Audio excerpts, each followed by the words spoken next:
The prison cafeteria didn't just fall silent when the new inmate walked in. It froze. Even the lifers stopped mid-chew. He moved with the kind of calm that didn't belong in a place like this. A calm that only came from surviving things far worse than prison. The gang leader noticed. A huge, tattoo-covered brute named Rocco. He cracked his knuckles and grinned. "Hey, fresh meat," he growled, blocking the newcomer's path. "You look like you'd bleed easy." Before the new inmate could even blink, Rocco grabbed him by the collar and slammed him onto the cafeteria table so hard, the metal legs screeched across the floor. Trays flew. Boiling soup splashed. Someone's fork stabbed into a man's palm, and he screamed. But the laughter drowned him out. Blood dripped down the edge of the table, and still, the newcomer didn't move. No shouting, no panic. Just breathing, slow, controlled, like a predator letting the jungle come to him. His eyes lifted. Cold, unblinking. Not angry, calculating. And suddenly Rocco's grin collapsed. He felt it. That primal animal warning. Don't touch this man again. But it was too late.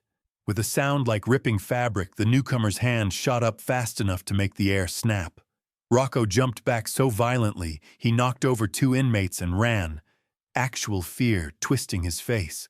The laughter died like someone pulled the plug. Even the guards stopped walking.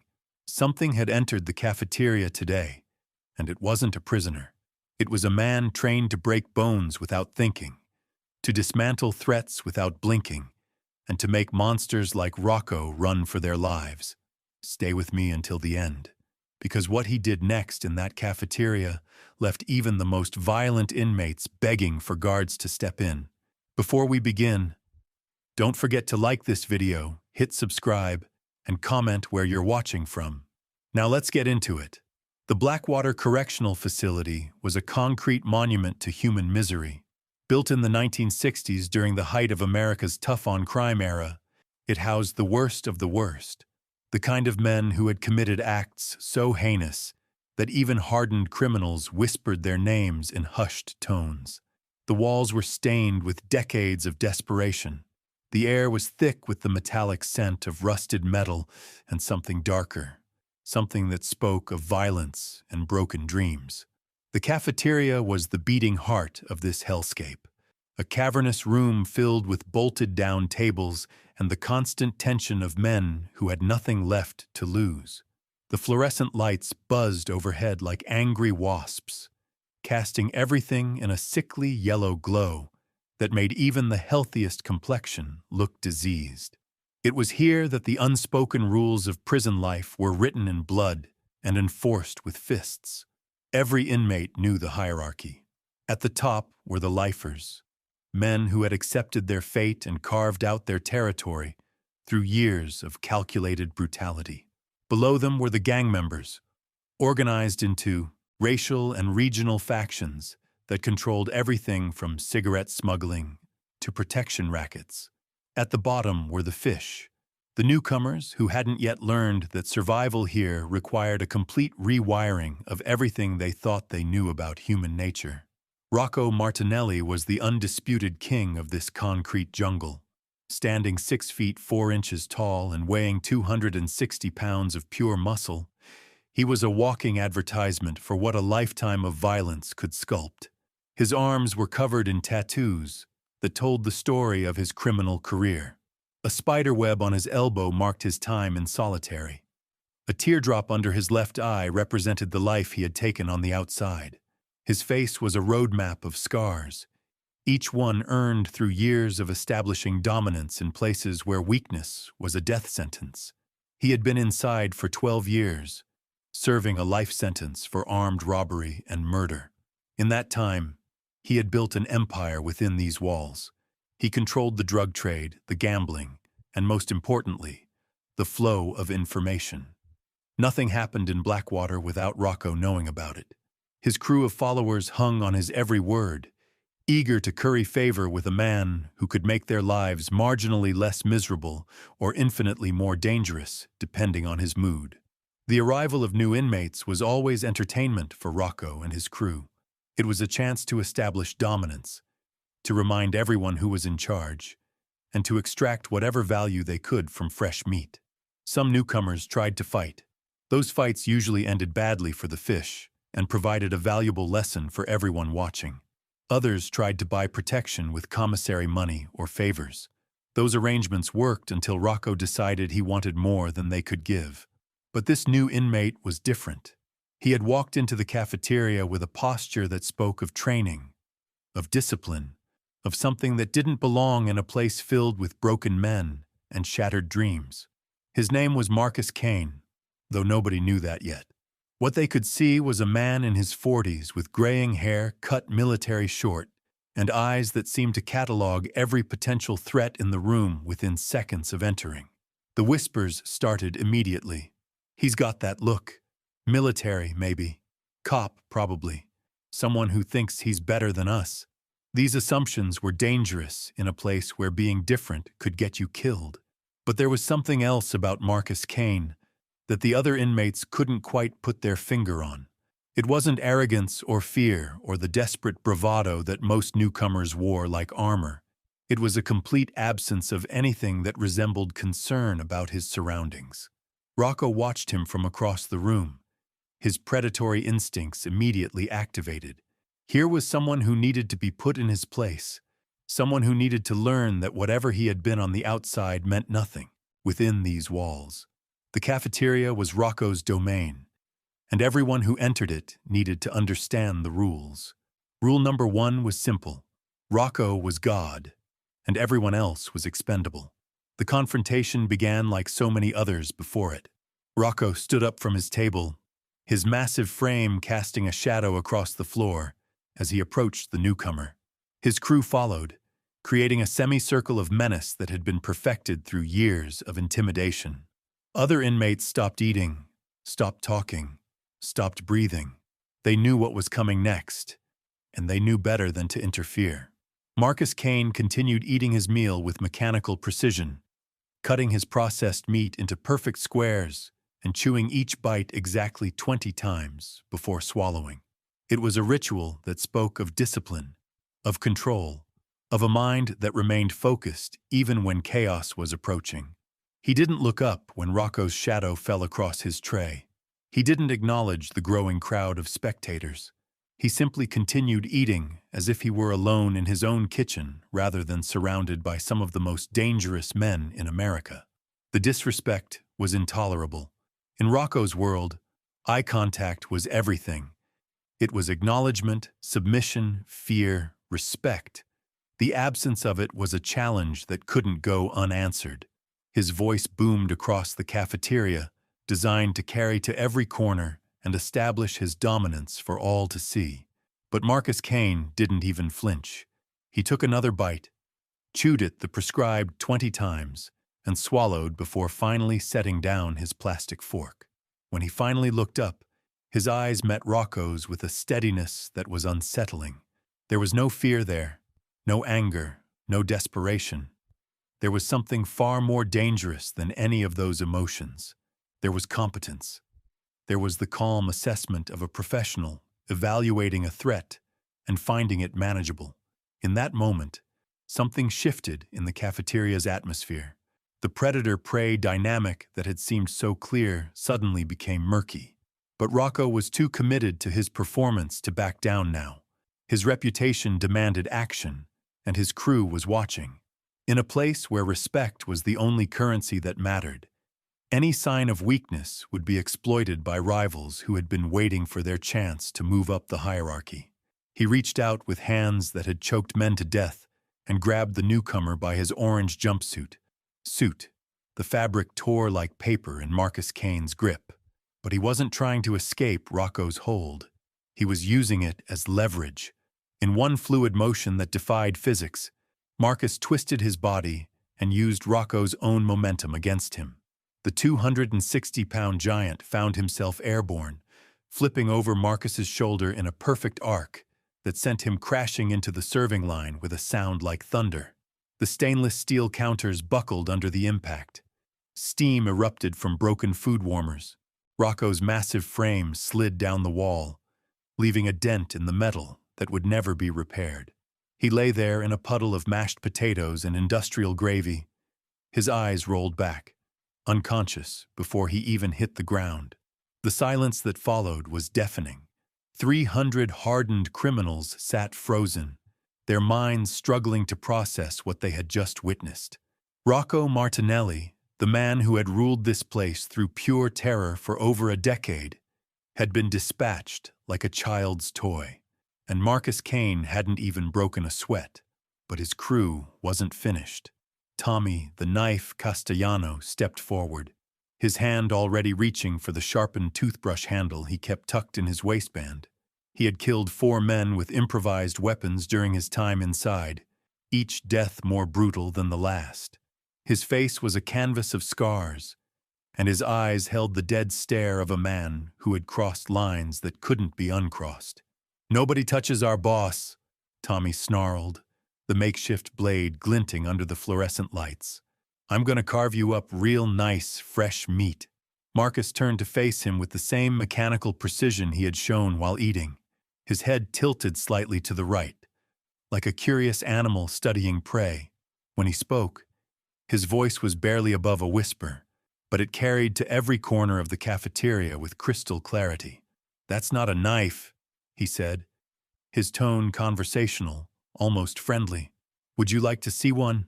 Before Tommy could react, Marcus's hand moved faster than the human eye could track. The sound was wet and sharp, like a butcher's cleaver hitting bone. Tommy's scream echoed off the concrete walls as his wrist bent at an impossible angle, the improvised weapon clattering harmlessly to the floor. But Marcus wasn't done. With surgical precision, he applied pressure to specific points along Tommy's arm, and the man dropped to his knees, paralyzed by agony. "Median nerve," Marcus explained calmly, as if he were teaching a medical class. "Temporary paralysis. You'll regain feeling in about 6 hours, maybe 7. The rest of Rocco's crew took a collective step backward. These were men who had faced down riot police, survived gang wars, and killed without hesitation. But they were looking at something beyond their understanding. Marcus Kane wasn't just dangerous.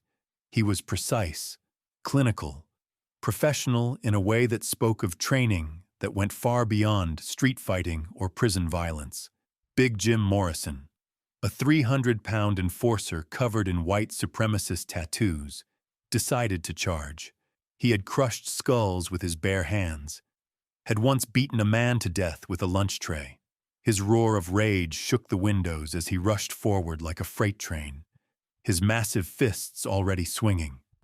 Marcus didn't dodge. He stepped forward into the attack, his movements fluid and economical.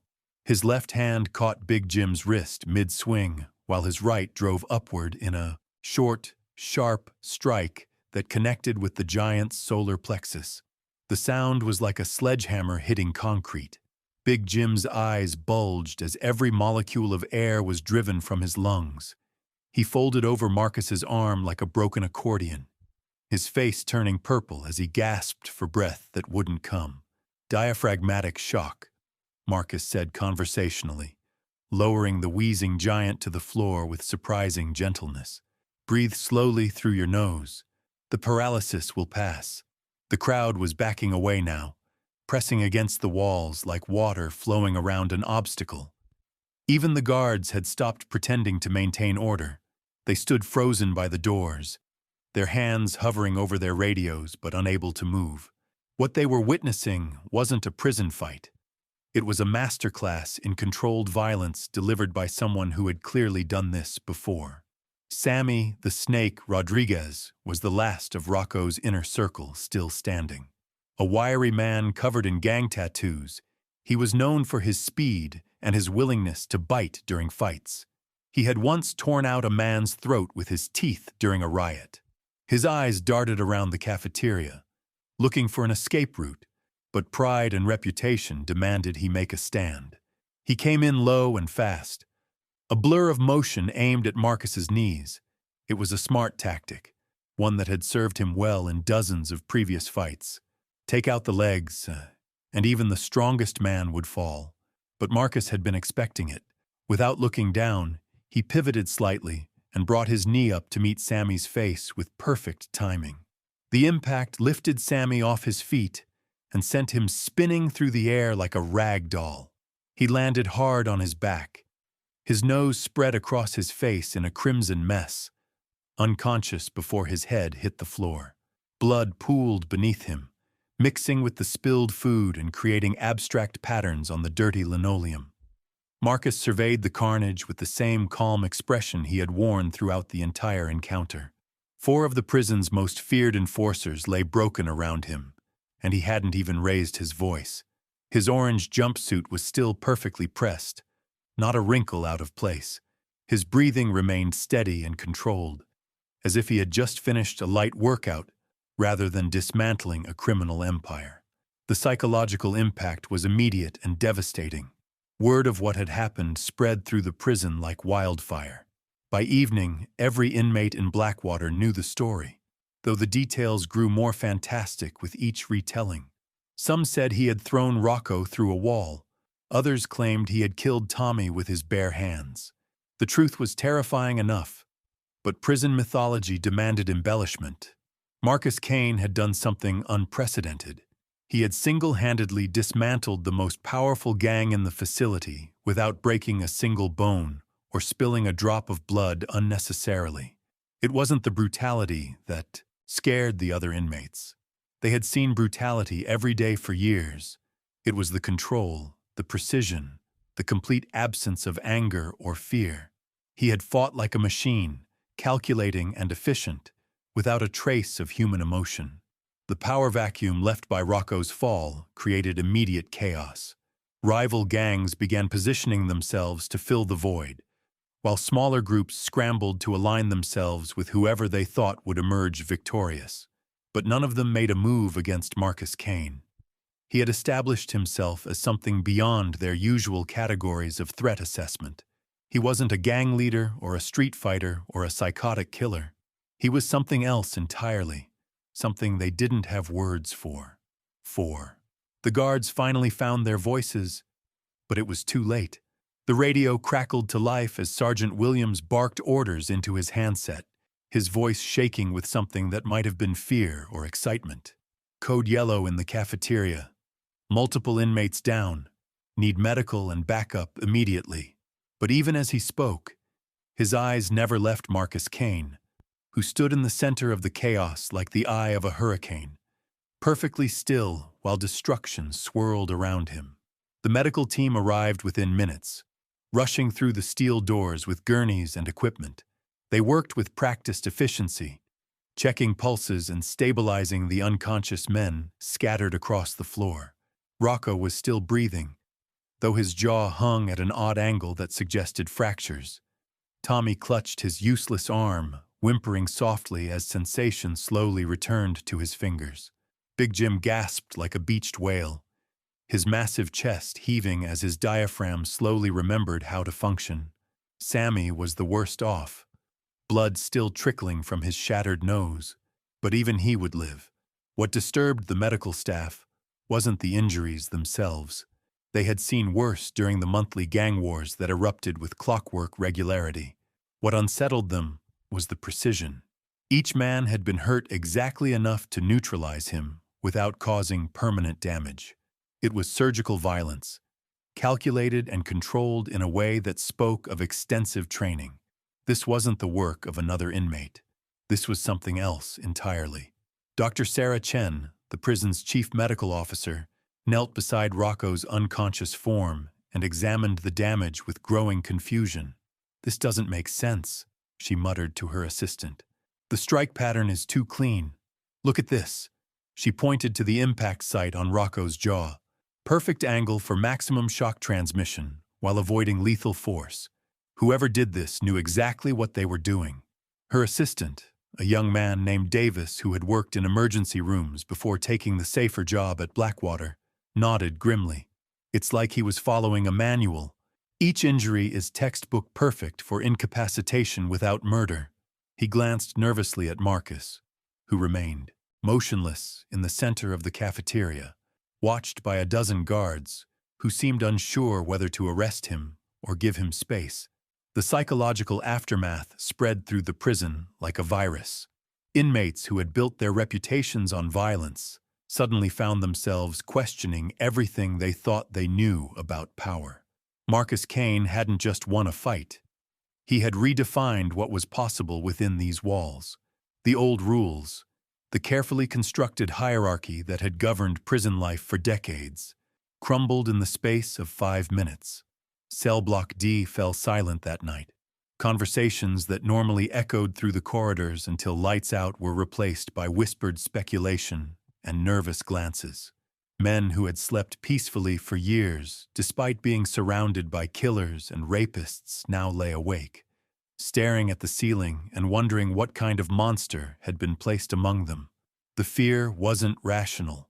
Marcus had shown remarkable restraint, almost mercy in his actions, but that restraint was somehow more terrifying than mindless brutality would have been.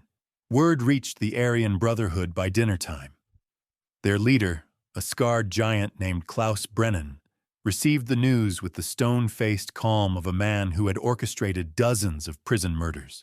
"So the new fish has some moves," he said, his German accent still thick despite 20 years in American prisons. "This changes nothing. We have numbers. We have weapons. We have territory. One man, no matter how skilled, cannot stand against an organized force." But even as he spoke the words, Klaus felt a chill of uncertainty. He had built his power base through careful calculation and overwhelming force. The Brotherhood controlled the drug trade in 3 cell blocks, had judges on their payroll, and could orchestrate a hit anywhere in the American prison system. Yet something about the clinical efficiency of Marcus Kane's violence suggested a level of training that went far beyond anything Klaus had encountered in his criminal career. The Latin Kings held an emergency meeting in the laundry room after evening count. Their leader, a tattooed veteran named Eduardo El Jefe Morales, paced between the industrial washing machines like a caged animal. "This gringo thinks he can walk into our house and disrespect our brothers?" he snarled to his assembled lieutenants. "We put him in the ground. Send a message to anyone else who thinks they can challenge us." But his second in command, a thoughtful man named Carlos, who had survived 15 years inside through intelligence rather than violence, shook his head slowly. "I saw the tapes, Jefe. The guards showed them to the warden. This isn't some tough guy from the streets. The way he moved, the way he controlled every aspect of the fight. This is military. Special forces, maybe. Someone trained to kill professionally." The discussion that followed was heated but brief. Even the most aggressive members of the Latin Kings recognized that Marcus Kane represented a new kind of threat. They had dealt with gang enforcers, mob hitmen, even corrupt cops who had been sent to prison. But none of those men had displayed the cold, mechanical precision that had dismantled Rocco's crew so effortlessly. This required a different approach, one that prioritized intelligence gathering over immediate retaliation. The Black Disciples reached the same conclusion through their own channels. Their network of informants included guards, medical staff, and even a few administrators who could be bought for the right price. What they learned about Marcus Kane's background was frustrating in its incompleteness. His official records showed a standard criminal history, armed robbery and assault charges that had earned him a 10-year sentence. But there were gaps, classified sections that suggested involvement with federal agencies or military units that didn't officially exist. "Ghost," muttered Jerome Prophet Washington, the Disciples' leader and a man whose intelligence network rivaled that of some police departments. "This fool's a ghost. Real name probably ain't even Marcus Kane. Question is, what's a government assassin doing in general population at Blackwater? This ain't no witness protection. This is something else." The implications were staggering. If Marcus Kane was indeed a federal asset of some kind, then any move against him could bring down heat that would destroy their entire operation. But if he was simply a highly trained civilian, then allowing him to operate unchecked would be seen as weakness by rival factions. The delicate balance of power that kept the prison from exploding into open warfare hung by a thread, and Marcus Kane held the scissors. Warden Patricia Hawthorne reviewed the security footage for the 10th time. Her weathered face creased with concern. She had run Blackwater for 8 years, had seen riots that left dozens dead, had negotiated with gang leaders and federal investigators with equal skill. But she had never encountered a situation quite like this one. The violence in the cafeteria had been over so quickly that her guards hadn't even had time to respond. One moment there was a standard intimidation scenario. The next there were 4 unconscious inmates and a man who stood calmly waiting to be processed. "Run his prints again," she ordered her deputy, a nervous man named Phillips, who had been hoping to retire before any major incidents occurred. "I don't care what the federal database says. Someone with that level of training doesn't just appear in the system without leaving traces. Contact the FBI liaison office. I want to know who we're really dealing with." The investigation that followed revealed disturbing inconsistencies in Marcus Kane's official record. His fingerprints matched the name, but facial recognition software suggested he might have undergone cosmetic surgery at some point. His military service records were sealed at a level that required congressional oversight to access. Most disturbing of all, his psychological evaluation had been conducted by a doctor who had died in a car accident 3 weeks after filing his report. "This stinks like a 3-day-old fish," Phillips muttered, studying the documents spread across the warden's desk. Either this guy is deep cover federal, or someone with serious juice wanted him placed in general population for reasons we don't want to know about. He looked up at Warden Hawthorne with the expression of a man who suddenly realized his pension might be in jeopardy. "What do we do?" The warden leaned back in her chair, her mind racing through the possibilities. If Marcus Kane was an undercover federal agent, then interfering with his mission could end her career and possibly land her in a federal prison herself.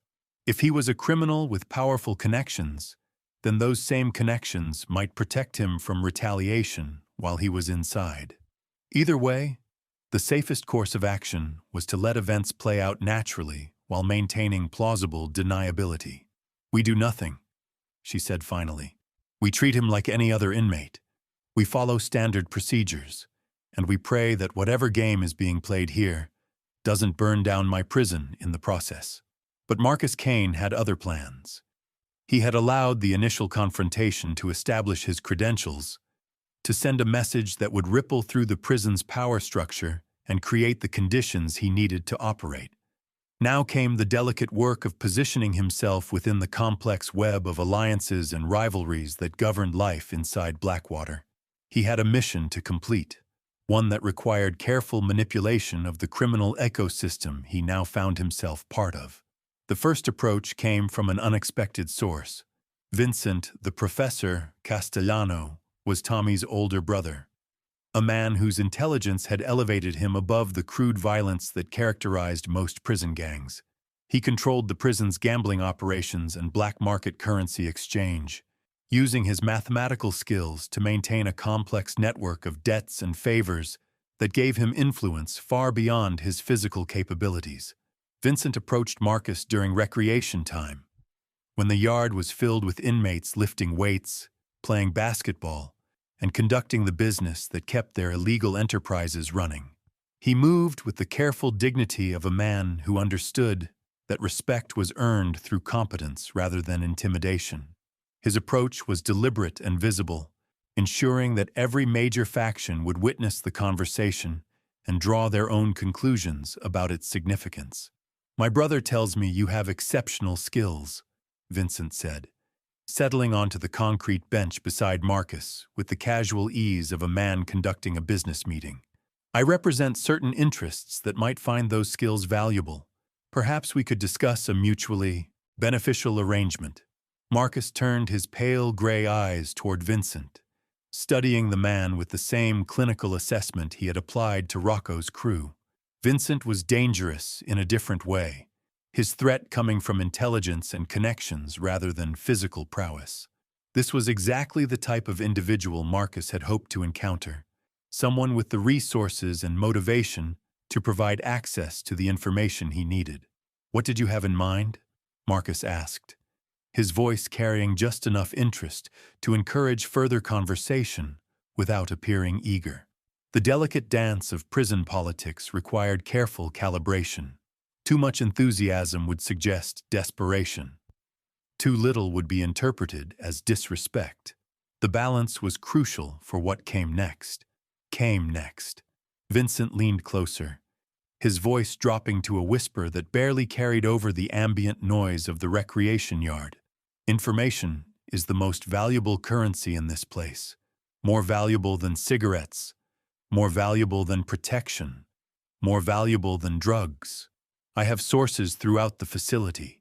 Guards who need extra income, administrators with gambling debts, even a few connections on the outside who can make things happen. He paused, letting the implications sink in. What I don't have is someone with your particular skill set to handle situations that require a more direct approach. Marcus nodded slowly, processing the offer with the methodical precision that had become his trademark. Vincent was offering him exactly what he needed: access to the prison's information network and the respect that came with being associated with one of its most successful operators. But every alliance came with a price, and he needed to understand the full scope of what was being asked before committing. Direct approach, Marcus repeated, his tone neutral. You mean violence. I mean problem-solving, Vincent corrected smoothly. Sometimes problems can be resolved through negotiation, through financial incentives, through the careful application of leverage. But sometimes problems require a more permanent solution. My brother's unfortunate encounter with you demonstrated that you possess the skills necessary for those situations when they arise. The conversation was being watched by dozens of eyes throughout the yard. Gang members, independent operators, and even some of the guards were taking note of the meeting between Vincent Castellano and the man who had single-handedly dismantled Rocco's crew. Every faction would be analyzing the interaction, trying to determine what it meant for the delicate balance of power that kept Blackwater from exploding into open warfare. Marcus understood the theater of it all. This wasn't just a business proposal. It was a public declaration that Vincent considered him valuable enough to risk association with someone who had made such a dramatic entrance. The endorsement would provide protection from some threats, while potentially creating new enemies among those who saw Vincent's growing power as a challenge to their own interests. What kind of problems? Marcus asked, his voice carrying just enough curiosity to encourage elaboration while maintaining the careful emotional distance that had served him so well. Vincent smiled, the expression of a chess master who had just seen his opponent make the expected move. 3 weeks ago, a shipment of pharmaceuticals went missing from the medical wing. These weren't recreational drugs. They were specialized medications that sell for premium prices on the outside. The theft cost my associates a significant amount of money and damaged relationships that took years to establish. Vincent's offer hung in the air like smoke from a contraband cigarette.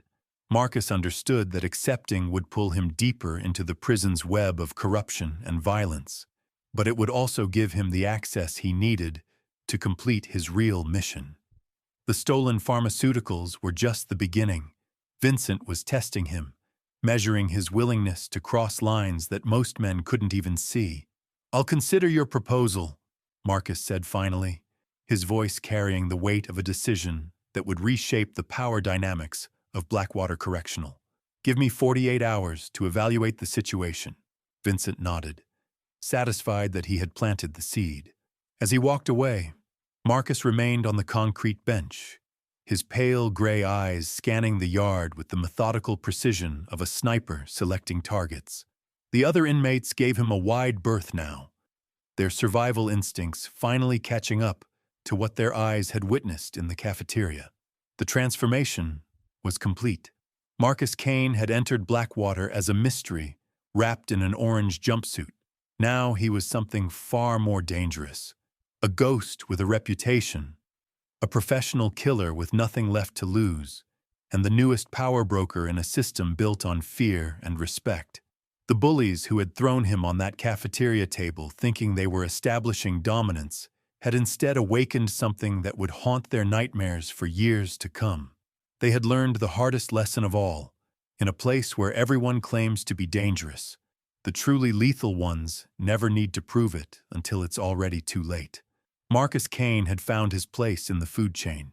He wasn't at the bottom where Rocco had tried to put him, and he wasn't scrambling for the top like so many desperate men around him.